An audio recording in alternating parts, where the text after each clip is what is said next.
Hello दोस्तों, स्वागत है आपका हमारे YouTube चैनल कृषि बाय क्रिश सर पर।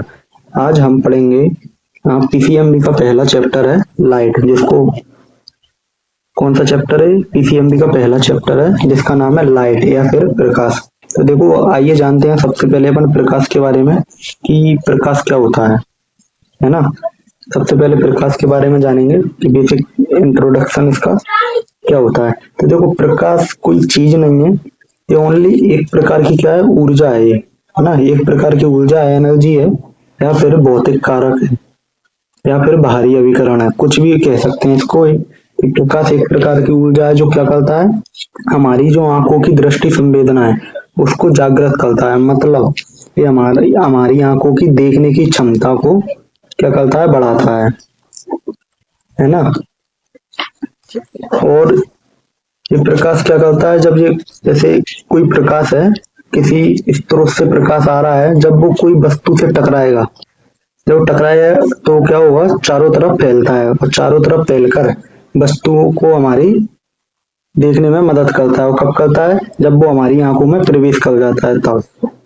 तो क्या लिख सकते हैं अपन, प्रकाश एक भौतिक कारक या फिर ऊर्जा है जो क्या करता है, हमारी आंखों की दृष्टि संवेदना को जागृत करता है और वस्तु पर टकराकर हमारी आंखों में प्रवेश करके वस्तुओं को देखने में हमारी मदद करता है ना। तो ये प्रकाश के बेसिक जानकारी है।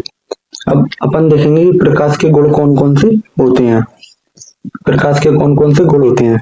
देखो, प्रकाश में सबसे पहले प्रकाश हमेशा सीधी रेखा में गमन करता है, मतलब ये सीधी रेखा में जाता है।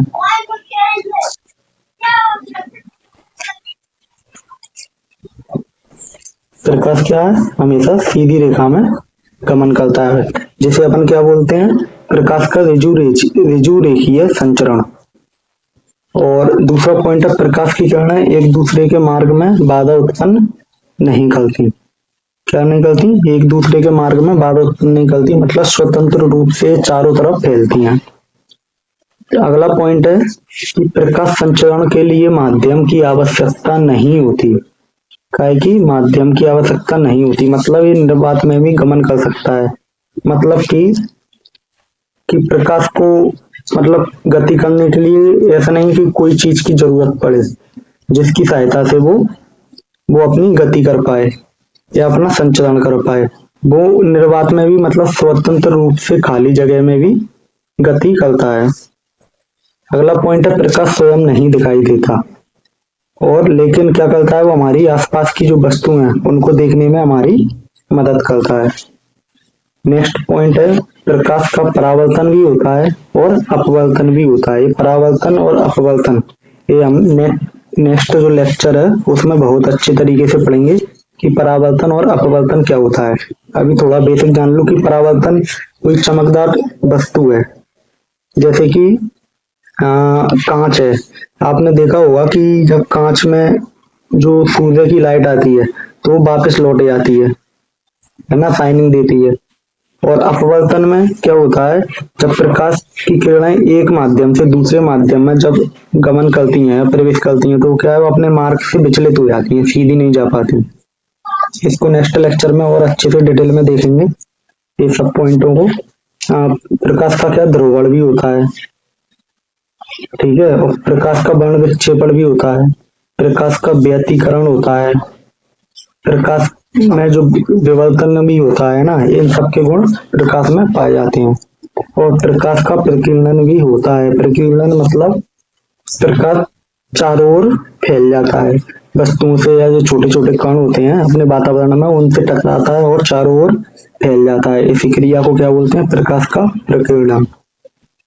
और प्रकाश का वर्ण विक्षेपण किसे कहते हैं, आपने पढ़ा होगा 10th क्लास में, जो अपना प्रिज्म रहता है त्रिभुज आकार का, तो जब उस पर पड़ता है प्रकाश, उस पर जब प्रिज्म पर प्रकाश पड़ता है या उससे गुजारा जाता है एक माध्यम से दूसरे माध्यम में, तो क्या है, अपने जो 7 अवयवी रंग है उनमें विभक्त हो जाता है। मतलब 7 जो रेनबो में रहते हैं ना रंग, बेजानी है पिनाला करके, तो वो अपने अलग अलग 7 रंगों में विभक्त हो जाता है।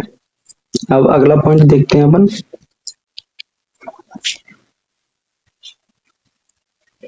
इनको आप एक बार पढ़ लीजिए। बाकी मैंने 8 पॉइंट आपको बता दिए हैं। 4 नंबर का क्वेश्चन आता है इसमें, 4 नंबर का क्वेश्चन आता है इस चैप्टर में से। आपके लिए 8 पॉइंट काफी है इतना, और बाकी के आप इनको पढ़ सकते हो और लिख सकते हो। ठीक है, धन्यवाद।